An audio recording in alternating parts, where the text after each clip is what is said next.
Hello and welcome to the Fighting Moose podcast. I'm your host and narrator, Jason Hendrickson.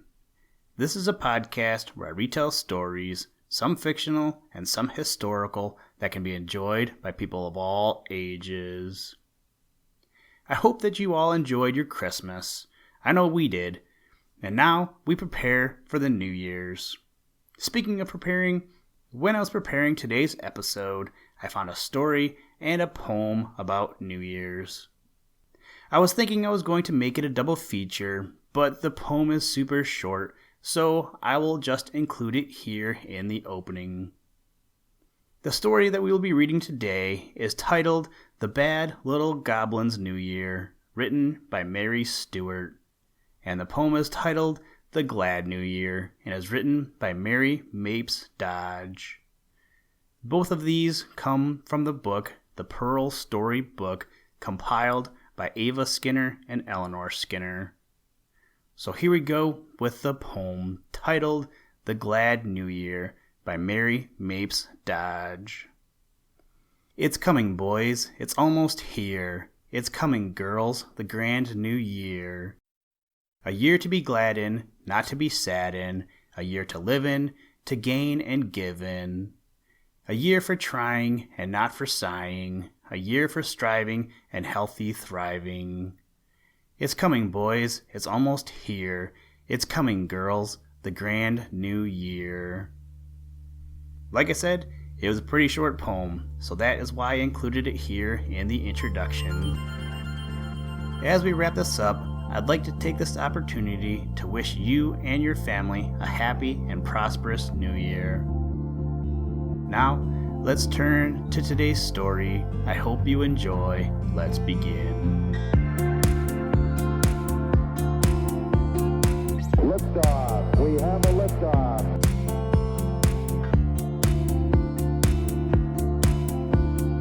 We choose to go to the moon in this decade and do the other things, not because they are easy, but because they are hard.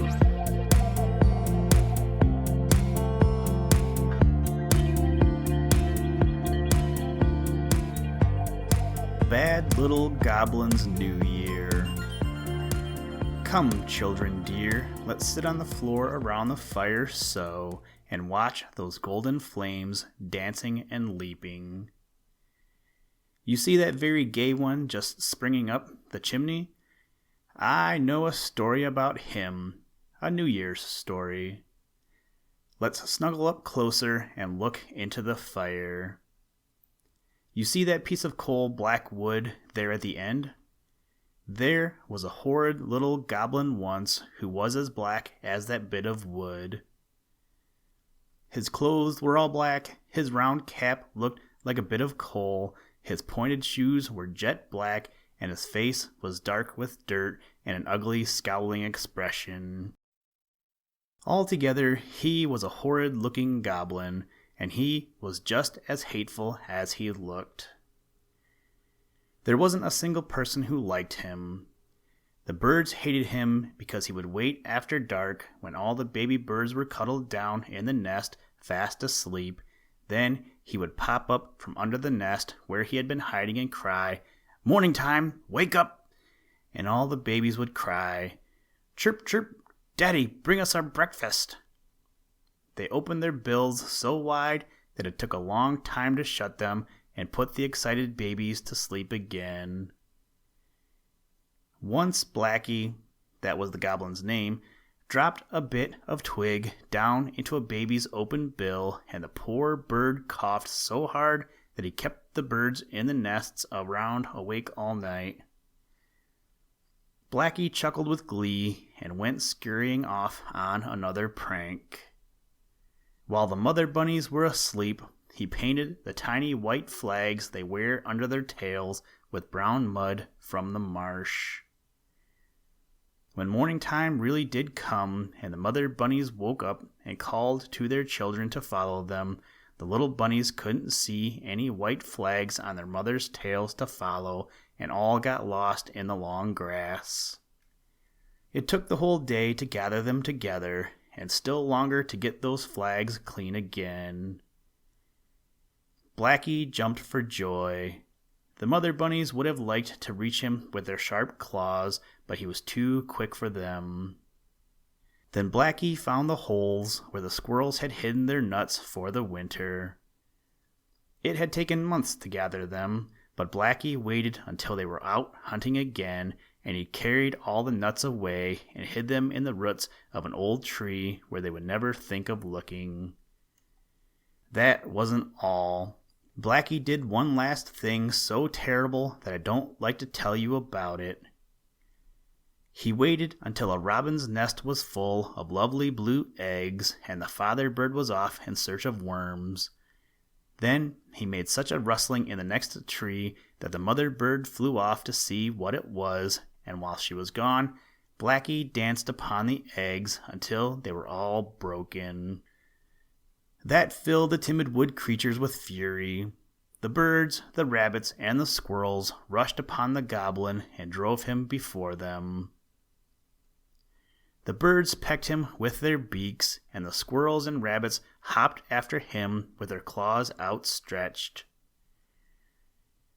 Away ran Blackie, really frightened at last, faster and faster until he reached the darkest part of the whole forest. There he jumped into a hole in a tree, curling himself up so tightly that his round cap touched his pointed shoes, and while he trembled with fear, he heard the bunnies and birds and squirrels go tearing past, thinking that the wicked little goblin was still running ahead of them. When they had all gone, Blackie peeked out of his hole. Oh, how terribly quiet it was. Not a bird chirped, not a squirrel or a rabbit or a woodchuck lived there. It was so quiet and so dark and so lonely that Blackie began to feel quite forlorn. I would almost be polite to a tree toad, he thought, but not even a croak or a buzz or a rustle broke the stillness. The bad little goblin put his head down upon his black knees and went to sleep. There was nothing else to do. The first sound which woke him up was chop, chop. He rubbed his eyes and peeked out. He saw woodcutters cutting down trees with their sharp axes. Then he saw them coming toward the tree where he was hiding. Shaking with terror, Blackie curled himself up into a tight ball. Chop, chop, crash went the tree, and Blackie's head bumped hard against the top of his hole as, still inside it, he felt the tree fall to the ground. That was rather fun, and much excited, he peeked out of a crack and watched the men fastening chains around the trees and loading them on wheels. His own tree went too, and the next thing Blackie heard was saw, saw, as the tree was sawed into logs at a lumberyard. Again he rolled up tight, hoping the knives wouldn't cut him in two, and they didn't. He was still safe in his hole when his log was thrown with others right down into a dark cellar. It was even drearier there than in the forest, and Blackie began to long for some playfellows. I wouldn't tease them, I'd just play with them nicely, he sighed, and 2 tears ran down his little black face, washing it almost clean. Then Blackie heard a strange new sound.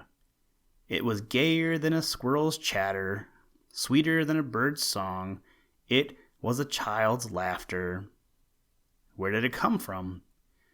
Blackie stopped crying and listened. It came again, and the laughter of other children mingled with it. Blackie peeked out. There was no one in the cellar. He crept out and tiptoed up the stairs in search of those laughing voices. Hiding in the shadows so that no one could see him, he passed through the kitchen and on into a room full of sunshine and children. He ran in and hid behind a curtain, peeking out curiously. In the center of the room stood a little golden-haired girl, the one whose laughter he had first heard. But as Blackie watched her with delight, he saw her pucker up her face as though she were going to cry. "My dolly, my dear dolly, I can't find her," she wailed. In a flash, all the other boys and girls were searching under chairs and tables for the runaway dolly. They couldn't find her, but Blackie saw a pair of doll's feet poking out from under the sofa. He hopped swiftly across the floor, pulled the doll out by one leg, and placed her on a chair beside the little girl. "Oh, see, my doll's come back," she cried, hugging her with joy. "She went for a walk and came back again." And taking the doll's two hands in hers, she danced with her around the room. The other children danced too, and their laughter rang out again. "She went for a walk and came back all herself," they cried. Blackie thought he had never seen or heard anything so merry. It made him want to dance also. Poor little black goblin, whom the maid, if she had seen him, would have swept out of the room, mistaking him for a bit of coal. But Blackie took care that no one did see him, except perhaps the children. I don't know whether anyone ever saw him or not. He spent most of the time with them, and somehow they seemed to know that he was there and that he was their friend. Every evening, when they had their supper, they put a bowl of milk in front of the fire for him, and when they came in to breakfast, the bowl was always empty. I don't know how Blackie drank it without being seen, for he still slept in his log in the cellar and was asleep as soon as the children's heads touched their pillows. The children's mother was puzzled over that empty bowl, but she might have guessed there was a friendly goblin in the house by the way lost things were always turning up. "I can't find my thimble," the mother would cry. "Come, children, and look for it." On the floor, under the rug, in the flower pots, and on the tables hunted the children. But hiding behind the curtain, Blackie had seen a bit of something gold shining through the tassels of the sofa. Quick as a flash, he pulled it out and placed it on the arm of the mother's chair. "Why, here it is," she exclaimed. "How did it get there?" The children laughed and winked at each other as though they understood, but how could they explain about the goblin to Mother? Their father was always looking for his spectacles. Mother, the children, and all the maids would be called in to help search. Before Blackie came, they often searched for hours, but he always found them in a twinkling, in a book, perhaps, or under the fender, and would place them right in front of Father. "Gracious, look here, there must be some magic around," he would cry, and the children would jump up and down with glee. They knew all about the magic. They guessed that a little black goblin was also jumping with delight behind the curtain. One morning, it was New Year's Day. Blackie slept longer than usual.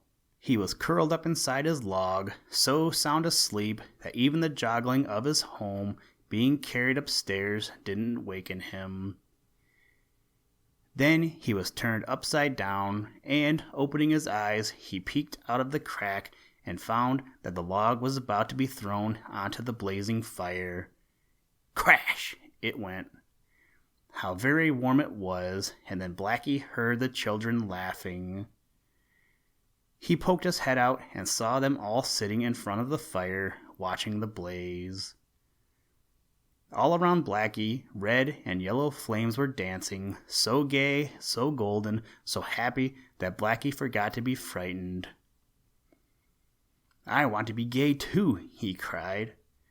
"I want to laugh with the children and dance with the flames." His log caught fire, blazed up, and out sprang Blackie, a little black goblin no longer. Instead, he was the shiniest, most dancing golden flame that you ever saw. For a few moments, he just danced up and down with delight. Then, waving and bowing to the children, he cried, "Happy New Year! Happy New Year!" and sprang up the chimney. The children's glad voices echoed after him. When he reached the top, he saw a glorious sight. The sun shining on the snow and ice turned the world into a sparkling fairyland, and the sky was as blue as forget-me-nots or Polly's eyes, or the very bluest thing you ever have seen. Blackie danced with the sunbeams over the glittering ice until he almost ran into a flock of little birds huddled down in the snow, too cold to fly. Their feathers were ruffled, and they looked very miserable. "Come play with me," he cried, dancing around them. He was so gay and so beautiful that they forgot the cold and flew in circles around him. "Come and join us," he cried to a group of rabbits who were hunched up upon the snow half frozen. They hopped along slowly toward him, and then they too forgot the cold while they played games with the golden goblin and the birds until they were all as merry as the sunbeams. "Happy New Year! Happy New Year!" they called to each other and to the twinkling flame goblin. Then Blackie saw some squirrels curled up on the branches of a tree, so miserable they couldn't even make believe scamper. "What is the matter? Do you want some nuts?" he cried. "Follow me." And away he darted to the roots of the tree where, as a naughty little goblin, he had hidden their winter store. The squirrels followed slowly, but when they saw their treasure, their eyes sparkled, their teeth chattered with delight, and they scampered back and forth from the tree root to their own holes, their paws full of nuts. They were as gay as Blackie himself. "Happy New Year! Happy New Year!" they cried to their gleaming friend, whom they never dreamed was the bad little goblin they had chased away the autumn before. So all day and for many days the goblin danced and sang and helped people and birds and the wood creatures. He twinkled as merrily in the sunshine out of doors as he did when he danced in the fire, warming the children and singing them songs. "It's like Happy New Year every day when the goblin is here," cried the children, dancing as gaily on the hearth rug as the sprite was dancing within the fire. "There he is now. Do you see him? He is dancing and crackling and crying to all of us, 'Happy New Year! Happy New Year!'" Listen, Tranquility Base here. The Eagle has landed. That's one small step for man, one giant leap for mankind.